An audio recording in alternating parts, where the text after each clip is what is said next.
My name is JD Bradley, and I've had a hell of a life that's given me a unique perspective and crazy stories that I share here. Every now and then I hear people say, violence never solves anything, and that's ridiculous. Violence very frequently solves problems, else no one would engage in it. Why would anyone risk an ass-kicking otherwise? There are some assholes out there that only respond to violence and threats of violence. Think of some obnoxious asshole you've seen in a bar. Those guys will not quit their behavior unless it's very realistically explained to them that continued misbehavior will result in a beating being dealt out. That's generally all it takes, because most people don't even do that. Often, however, the threat has to be followed up with an attack.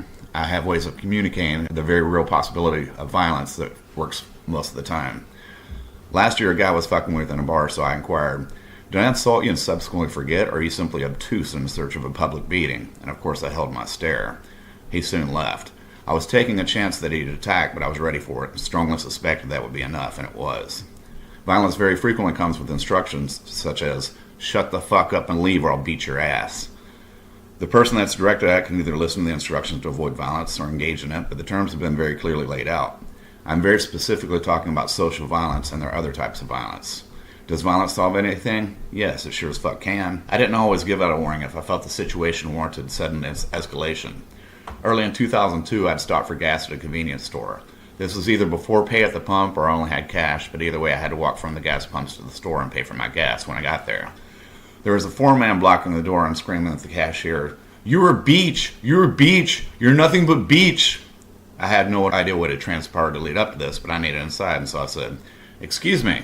And he turned around, looked at me, sneered, and returned to berating the clerk. "You beach! You're a beach! You're nothing but beach!" I was getting a bit perturbed with him, but again I said, "Excuse me." He turned and glared at me, and continued to block the door and continued his rant, but further added, "I kill you, beach!" I pretty much had lost my patience, but once again I said firmly, "Excuse me." And he turned around and looked at me and said, "I kill you too." That was it. He'd reached the furthest limitations of my patience. I popped him with the left jab and grabbed him by his hair, spun him around and smacked his head forehead first into a payphone about 5 times. Bam! Bam! Bam! Bam! Bam! His forehead was gashed open and he had blood running down his face. I turned him back around and told him to open the door. He complied. I instructed him to apologize to the clerk, and he said, "I am sorry." I then forced him against the payphone and explained that she works very hard for very little money, and the last thing she needed was for him to be throwing a temper tantrum. I asked if he understood, and he said yes. Then I explained that anti-immigrant hatred was rampant since 9/11, and that it would be in his best interest to not stroke that fire of hatred, and threw him down, went in and paid for my gas.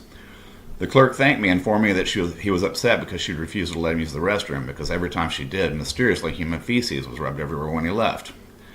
I don't know if it corrected his excrement smearing behavior, but I do suspect he worked on his manners after that day. It's very naive to say that violence never solves anything. If this episode entertained you, please subscribe, like, comment, and share. Until next time.